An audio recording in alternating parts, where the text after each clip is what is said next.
Ang kwentong ito ay hango sa totoong buhay. Karanasan ito ni Awu. Walang eksaktong taon. Borongan, Samar.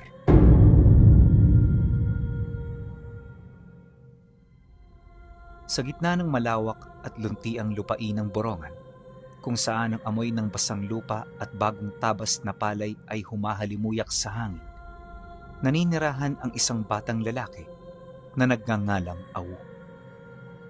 Bagamat bata pa sa edad, ang kanyang mga kamay ay puro kalyo na, tanda ng maagang pagsusumikap sa buhay.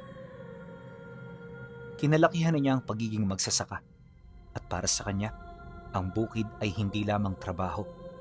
Ito ang kanyang palaruan, ang kanyang paaralan, at ang kanyang tahanan. Kilala si Awu ng mga tao bilang masiyahin, na para bang hindi mo makikitaan ng kahit na anong problema sa mukha. Tuwing madaling araw, bago pa sumilip ang liwanag sa abot tanaw ng karagatang Pasipiko, gising na siya para ihanda ang kanyang kalabaw. Bitbit ang kanyang lumang itak at isang maliit na bauna ng pagkain. Payapa na niyang tinatahak ang mga pilapil habang sumisipol ng mga himig na tila sumasabay sa huni ng mga ibon. Matagal nang kabisado ni Awu ang kanilang lugar, kaya kahit madilim-dilim pa, hindi siya gaanong nababahala. Ayon sa kanya, na sa mga panahong yon, hindi siya kayang iligaw ng kahit na sino, kahit piringan pa ang kanyang mga mata. Alam na rin niya kung ano ang mga hayop na nakatira rito at kung saan ang mga lugar na dapat niyang iwasan. Pero yon ang akala niya. Isang hapon, habang si Awu ay abala sa pag-aayos ng mga daluyan ng tubig sa kanyang taniman, may napansin siyang kakaibang pangyayari. Ang langit na kanina lang ay matingkad na asul ay biglang nagkulay lila. Ang hangin ay tila tumigil sa pag-ihip at ang mga kuliglig na dati walang tigil sa pag-iingay ay biglang nanahimik. Isang kakaibang hamog na kulay pilak ang nagsimulang gumapang mula sa kagubatan patungo sa kanyang kinaroroonan. At sa isang kisap mata, naramdaman niya ang hangin na dahan-dahang dumadaan sa kinatatayuan niya. Nagdadala ito ng kakaibang tinig na parabang tinatawag ang kanyang pangalan. Dala ng kuryosidad, hinanap niya ang pinagmulan nito. Inisip niya na baka ang kanyang amang Celso ang tumatawag sa kanya para maghapunan. Ngunit ang boses ay hindi galing sa lupa. Tila ito ay galing sa mismong hangin. At dahil sa pangyayaring yan, di siya nagdalawang isip na sundan ng hamog. Hindi niya napansin na ang pamilyar na puno ng nyog at mga kawayan ay unti-unti nang naglalaho. Napapalitan ng mga punong malalaki ang mga dahon na tila gintong kumikinang. Habang tumatagal ang kanyang paglalakad, naramdaman niya ang pagbigat ng kanyang binti. Ngunit ang nakapagtataka, parang may kung anong puwersang humihilas sa kanya pasulong. Di niya ito mapigilan. Kahit sa loob-loob niya, gusto na niyang bumalik ng bahay kung saan naroon ang kanyang ama. Maya-maya pa, ang putik sa kanyang paanan ay napalitan ng malinis at makinis na mga batong kristal. Biglang nawala ang pagod sa kanyang katawan at ang gutom na kanina'y nararamdaman ay napalitan ng isang kakaibang sigla. At sa paghawi ng mga kumpol na matatayog na damo, tumambad sa kanya ang isang tanawing hindi kailanman nakita ng sinumang taga-Borongan. Sa harap niya ay isang lungsod na tila gawa sa purong itim. Bagamat matatayog ang mga gusali, ang mga dingding nito ay animoy gawa sa uling. Ganon din ang itsura ng daan, pero may halo itong ginto. At kahit purong itim ang bayang yon, nakapagtataka na napakaliwanag pa rin ito. Napagtanto ni Awu na wala na siya sa Samar. Ang hangin ay amoy sampagita at insenso, at ang langit ay walang araw, ngunit maliwanag na parang tanghali. Aksidente niyang natawid ang lagusan na matagal nang kinakatakutan at pinag-uusapan. Matapos niyang masilayan ng lahat ng iyon, nanigas siya sa kanyang kinatatayuan. Ang kinang ng ginto at kristal na nakita niya noong una ay nagsimulang magbago sa kanyang paningin. At habang tumatagal ang kanyang pananatili, ang liwanag ng lungsod ay tila isa ng malaking panlilinlang, isang maskara na unti-unting natutuklap. Ang mga matatayog na gusali ay hindi pala gawa sa bato, kundi gawa sa mga sinunog na buto na pinakinis para maging kawangis ng isang itim na marmol. At ang amoy ng sampagita, napalitan ito ng malansang amoy ng natutuyong dugo at nabubulok na laman na pilit itinatago ng kung anong gayuma. Sa gitna ng lungsod, nakita niya ang isang hanay ng mga tao. Naglalakad sila ng nakayuko. Ang kanilang mga mata ay wala ng ningning, tila mga bangkay na may lamang kaluluwa. Sila ang mga nawawalang manlalakbay, mga ngahoy, at mga magsasakang tulad niya na nakuha sa bundok at hindi na muling natagpuan sa mundo ng mga tao. Maging siya man, alam na alam niya ang tungkol dito dahil simula't pagkabata, parte na ito sa kwento ng kanyang ama. Sa pagpapatuloy ng kanyang pagmamasid, dito niya nakita ang leeg ng mga taong naroon na may nakapulupot na kadenang gawa sa itim na bakal na tila humihigop sa kanilang mga kaluluwa. Ang ilan sa kanila ay pilit na pinapakain ng mga pagkaing kulay itim at ang bawat subo ay parabang nagbubura sa kanilang mga alaala. Ang mga tao namang nagpupumiglas, katakot-takot na hinahataw ng latigo ng mga nagbabantay dito. Bagaman kawangis ng tao ang mga nilalang, marami ang pagkakaiba pagdating sa estado ng kanilang mga katawan. Ang kanilang mga ulo ay malalaki. May malalapad silang mga bunganga kung saan nakausli ang mga ngipin nilang katulad ng sa isda. Butot balat ang kanilang pangangatawan, pero ubod sila ng likse na parabang wala silang kapaguran. Nakakatakot masilayan ang mga nilalang na yon sa puntong kagad siyang napaisip kung papaano siya roon makakalabas ng buhay. Ngunit habang naghahanap ng daan papalayo, bigla niyang naramdaman ang pagdating ng isang nilalang. At sa isang kisap mata, lumitaw ito sa harapan niya. Isang matandang nilalang ang nagpakita. Nakasuot ito ng marangyang damit, may maputi itong balat at wala itong kanal sa pagitan ng labi at ilong. Pagpang-abot ng kanilang paningin, bigla itong ngumisi hanggang sa dito na niya nakita ang mga pangil nitong parang sapating. Isang bagong alay. Sariwa pa ang amoy ng lupang tinamnan. Masarap ang dugong nananalaytay sa iyong katawan. Nang marinig ni Awu ang sinabi ng matanda, di siya nagdalawang isip na kumaripas ng takbo pabalik sa gubat. Sa sobrang takot niya, kahit hindi niya alam ang lugar na sinusuot niya, pilit niya itong pinasok. Makalipas lang ang ilang minuto, wala siyang kamalay-malay na isang malalim na bangina pala ang nasa unahan niyang bahagi. At bago pa man niya ito mapansin, huli na ang lahat.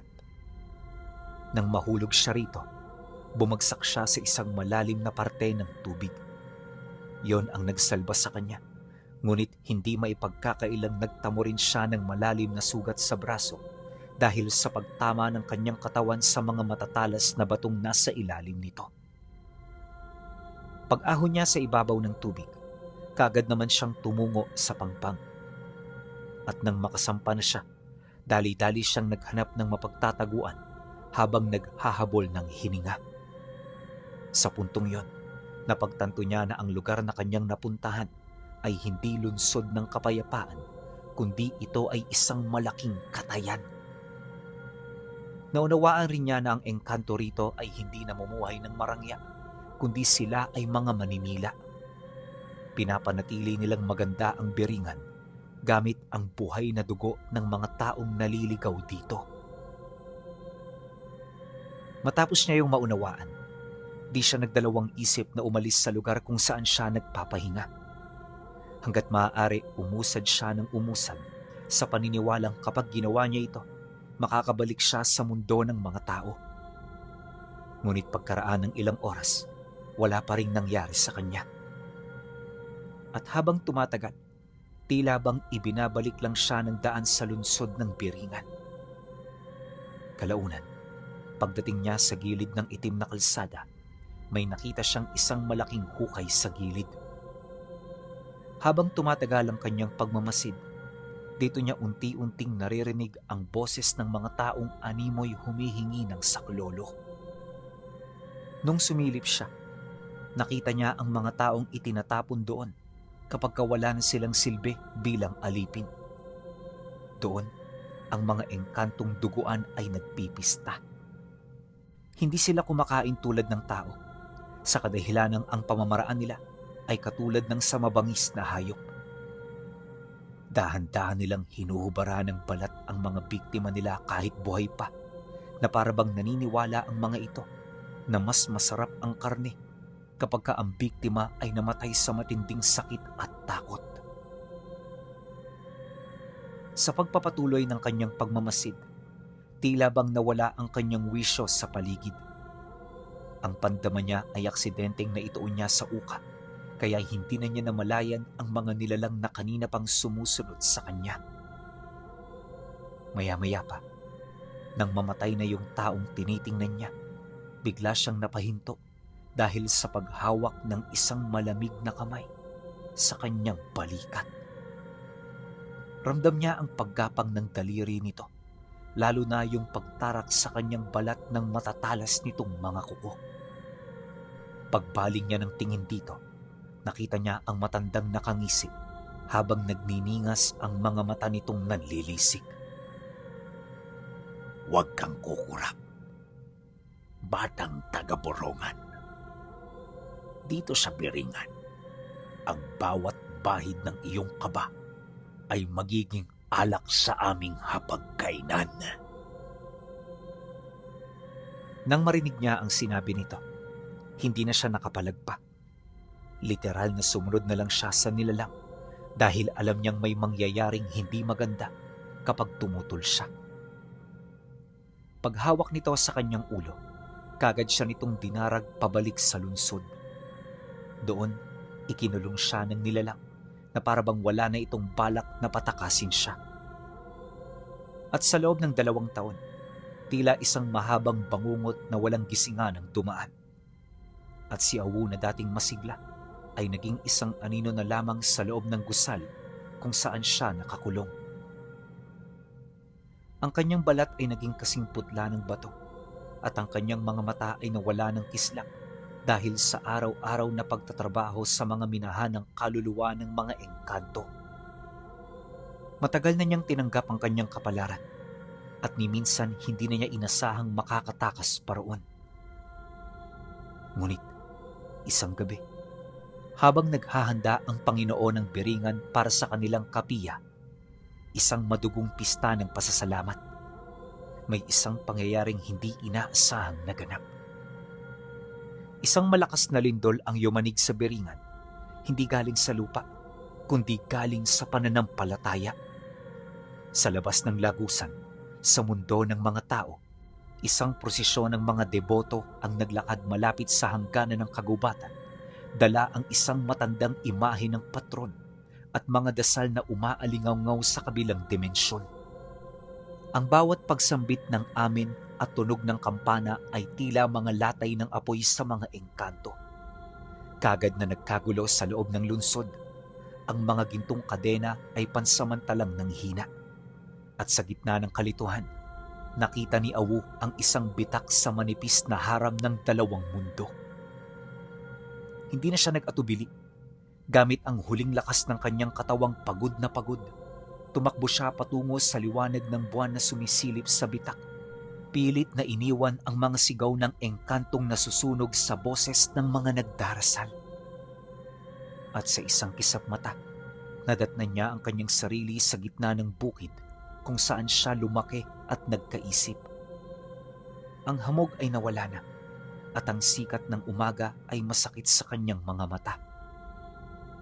Sa pagpapatuloy ng kanyang pagmamasid, dito niya na naisipang tumayo. Ngunit nang maibalanse na niya ang kanyang mga paa, dito niya naramdaman ang bigat ng kanyang katawan. Mabilis din siyang nanghina, pero sa kabila ng lahat ng iyon, pilit siyang naglakad papauwi sa bahay nila. Pagdating niya sa baryo, hindi siya kaagad nakilala ng kanilang mga kapitbahay. Ang batang nawala ay 14 na taong gulang pa lamang noon, pero ang lalaking bumalik ay mukhang matandang binata na ang buhok ay puti na lahat at ang mga kamay ay puno ng mga kakaibang simbolo na tila itinatak sa kanyang balat ng mga engkanto. Bagaman nakatakas ang kanyang katawang lupa, ang kanyang kaluluwa ay tila naiwan sa lungsod ng piringan. Ang buhay niya ay hindi na bumalik sa dati.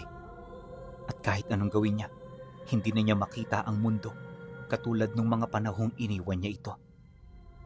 Sa gabi, nakikita niya ang mga nilalang na sumasabay sa agos ng mga tao. Hindi ito napapansin ng mga pangkaraniwan dahil ang mga wangis nila ay kagaya ng mga orihinal na nilalang na isinilang sa ating mundo. At anumang pagkaing tao, kagaya ng kanin at isda, ay lasang abo at lupa sa kanyang bibig. Ang tanging nagbibigay sa kanya ng lakas ay ang pag-inom ng tubig na hinaluan ng uling. Isang pag-uugali na ikinatakot ng husto ng kanyang mga magulang. Kalaunan, napansin ng mga taga-baryo na nagwawala ang mga hayop tuwing siya ay daraan. Ang mga aso ay umuungol na parang malungkot at ang mga kalabaw ay lumalayo sa kanya. Dahil dito, kung kaya't tinawag siya ng mga matatanda bilang isang binatang naligaw. Mga salita na may malalim na kahulugan. Dahil dito, kung kaya't nagkaroon ng usap-usapan patungkol sa kanyang pagkatao. Marami na noon ang umiiwas, ngunit mas pinipili nilang wag na lang itong pagtuunan ng pansin. Para sa tatay niya, walang halaga ang opinyon ng mga ito dahil unang-una, hindi naman yun nakakatulong sa kanila. Kaya naman sa halip na magpa-apekto, pilit itong gumawa ng paraan upang siya ay mahanapan ng lunas. At dahil sa takot at awa sa kanyang kalagayan, nagpasya ang kanyang ama na lumapit sa isang babaylan. Wala itong ideya sa gagawin ng babaylan pinuno, pero naglakas loob itong sumugal dahil alam nito na sa pamamagitan ng pagpapatingin sa kanya, magkakaroon siya ng kahit katiting na tsansa na bumalik sa normal. Pagdating nilang dalawa sa bahay ng babaylan, narinig na nila itong nagbabala sa amoy ng biringan na nakakapit sa kanyang katawan. Pinayuhan sila ng matanda na magsagawa ng isang pagtatawas at pag-uuling. Sa loob ng 7 gabi, kailangan maligo siya sa tubig na pinakuluan kasama ng 7 uri ng matatapang na halaman at mga ugat na kinuha sa 7 magkakaibang sapa.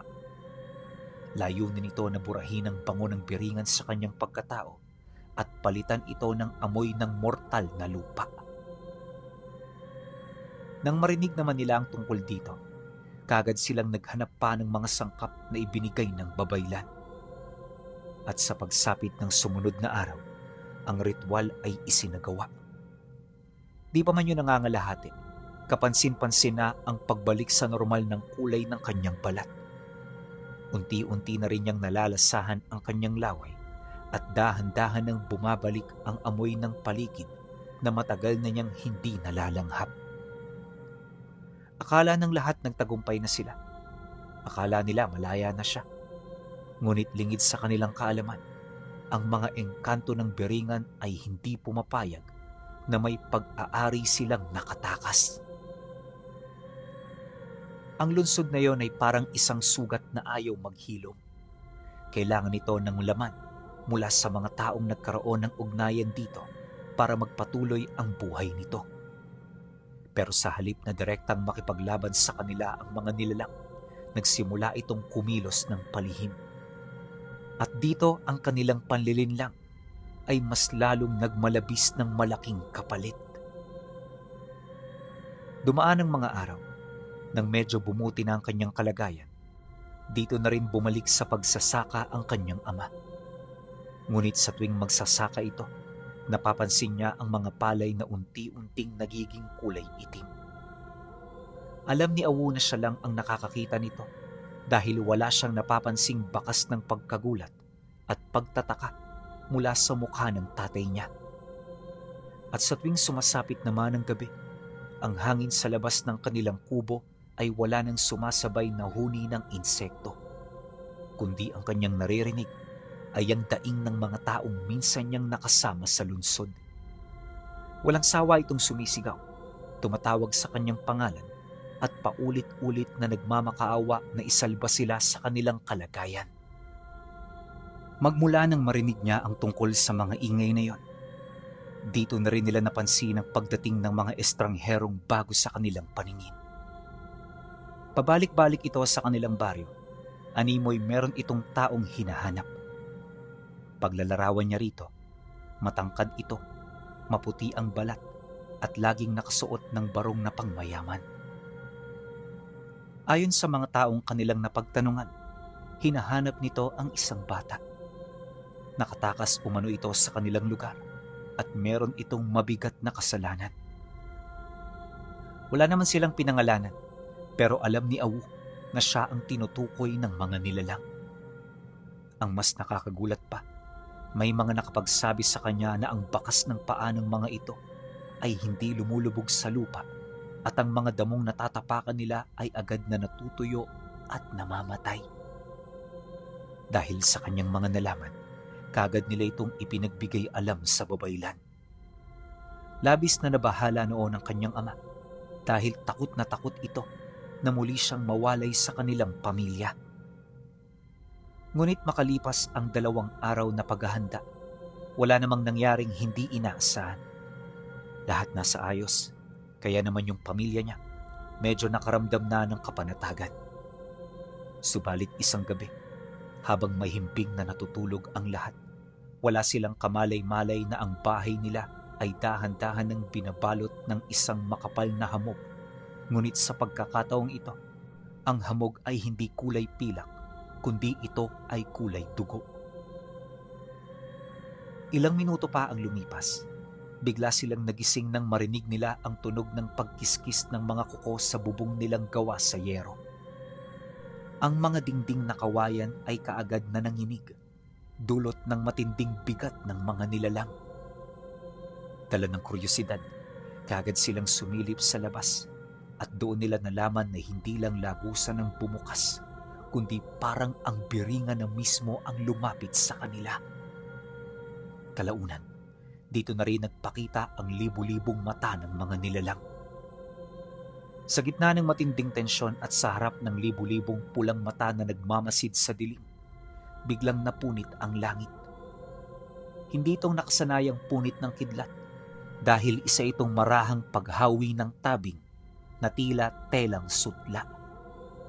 Isang nakakasilaw na liwanag na kasing puro ng brilyante ang bumuhos mula sa itaas na nagpaalis sa bagsik ng mga nilalang na sumukol sa kanilang tahanan. At sa gitna ng liwanag na yon, isang babae ang dahan-dahang lumutang pababa. Siya ay balot ng telang tila habi mula sa liwanag ng buwan at ang kanyang presensya ay naghatid ng katahimikang hindi kayang basagin ng anumang sigaw. Sa isang kisap mata, ang mga engkantong nagnanais na bawiin si Awu ay agad na nagsiluhod at ang kanilang mga mata ay napalitan ng matinding pagkasindak. Magsitigil kayo. Hindi inyo ang batang ito at hindi rin inyo ang pangalang inyong dinudungisan. Wika ng babae na may matinding otoridad na sumasaklaw sa lahat ng nilalang na nakarinig. Paglapag nito sa lupa, kaagad naman siya nitong hinarap. Doon, napansin ng pamilya na ang kagandahan nito ay hindi mortal. Ito ay sapat na upang makalimutan mo ang iyong sariling pangalan. Awu, ako si Carolina. ang tunay na reyna ng Biringan. At panahon na upang malaman nyo ang katotohanan. Pagkasambit ni Carolina ng mga katagang ito, kagad niyang itinaas ang kanyang kamay at ang paligid ng borongan ay nagbago. Ipinakita niya kay Awu ang isang pangitain na yumanig sa kanyang buong pagkatao. Ang lugar na pinuntahan mo, Awu, ang lugar ng mga buto, dugo, at pagkaalipin. Hindi ito ang tunay na Biringan. Ito ay Biringan mula sa salungan at huwad na kopya ng mga engkantong itinakwil at nabulok ang puso. Ginaya nila ang aming kalsadang ginto at mga gusali upang makapanlinlang ng mga tao dahil ang kanilang kapangyarihan ay nagmumula sa takot at pagdurusa. Pagkasambit nito ng mga katagang yon, kagad nitong ipinakita ang tunay na Biringan. Isang dimensyon na hindi nakikita ng mga masasamang loob. Doon ang mga gusali ay gawa sa buhay na bato, ang mga tao ay malaya, at ang lahat ay nabubuhay sa harmoniya ng kalikasan at espiritu. Ito ay isang paraisong bayan na nasa kabilang panig ng ating mundo, na tanging ang mga may mabubuting puso lamang ang nakakapasok. Nabanggit din ng reyna na ang paghahangad ng isang tao na makarating doon ang nagbibigay senyales sa mga engkanto para makapanlinlang. Sa loob ng mahabang panahon, sila ang naging takbuhan ng mga nawawala. Hindi binalak ni Carolina na makialam sa ganoong sigalot, ngunit sa katagalan, ang ginagawa ng mga engkantong tumalikod ay nagiging dagok sa kanilang lunsod. Dahil sa kagagawa ng mga ito, nakilala ang Biringan bilang hanapan ng mga nawawala at hindi na isang paraisong malaya. Ikinagalit niyo ng reyna, kaya magmula noon, pilit nitong inililigtas ang mga taong naliligaw at naghahanap sa kanila. Kinuha kanila dahil sa iyong husay sa pagsasaka. Sa kanilang huwad na mundo, ang lahat ay patay. Walang tutubo roon, kaya kailangan nila ng isang mortal na marunong mag-alaga ng lupa upang buhayin ang kanilang mga tuyot na hardin kung saan ang bawat kalansay ng tao ay nakabaon. Ngunit ang iyong dugo ay may marka mula sa akin. Dahil ang iyong mga ninuno ay minsang nanirahan sa tunay na Biringan. Naramdaman nila ito, kaya sa galit nila, nagdesisyon silang sundan ka sa mundong ito. Gagawin nila ang lahat para ikay maibalik, at sa pamamagitan mo, magiging kahawig ng huwad na lunsod ang tunay na Biringan. Pagkasambit nito ng mga katagang yon, isang gintong palakol ang lumitaw sa kaliwang kamay nito. At pagkatapos nitong magsalita, kagad itong tumingin sa mga engkanto na may buong galit. Walang pag-aatubili nitong nilapitan ni Carolina kung saan sa bawat kumpas ng sandata niya may mga engkantong namamatay. Ngunit sa halip na masindak ang mga nilalang, mas lalo lang itong naghangad para mailigtas ang kanilang mga buhay. Sa isang kisap mata, nagkaroon ng paglalaban sa lugar nila. Pilit nitong pinagtulungan ng reyna hanggang sa biglang may bumagsak na mga liwanag mula sa kalangitan. At nang mawala ang mga liwanag na yon, nakita nila ang mga mandirigmang nakasuot ng gininto ang baluti. Mabilis nitong prinotektahan ang kanilang reyna habang patuloy na naglalaban. Dumaan ang ilang minuto.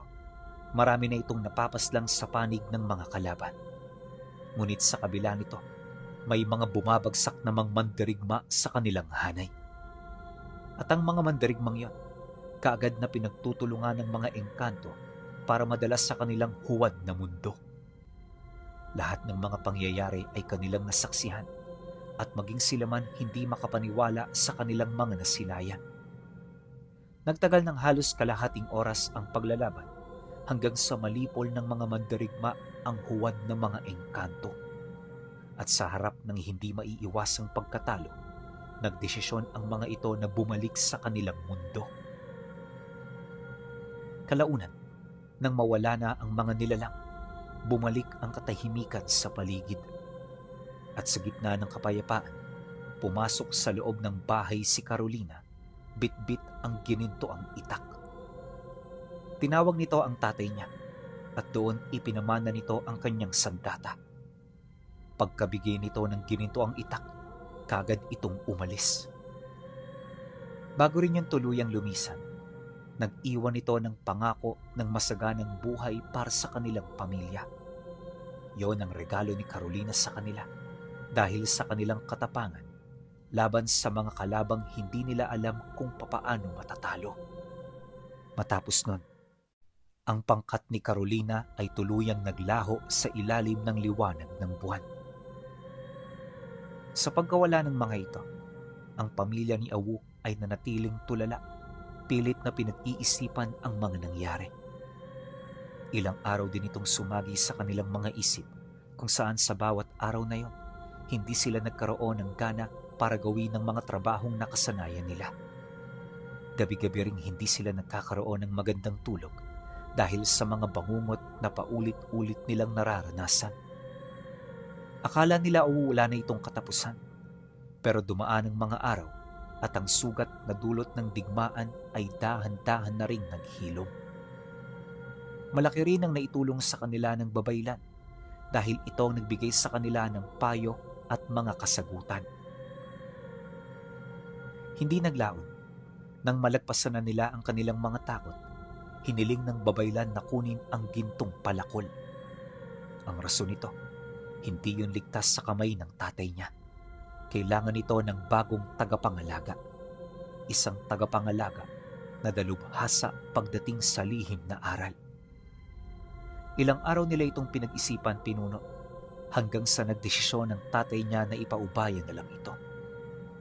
Aminado ito na wala itong alam sa lihim na karunungan at masyado nang huli ang lahat para matuto.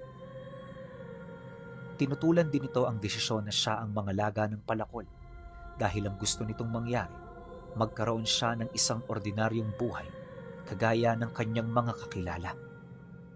Masakit ito para sa parte ni Awu, pinuno, ngunit wala na rin siyang nagawa. At dahil sa kanyang desisyon, kung kaya't tuluyan na nga nilang ipinaubaya ang gintong palakol na pamana ng Reyna ng Biringan.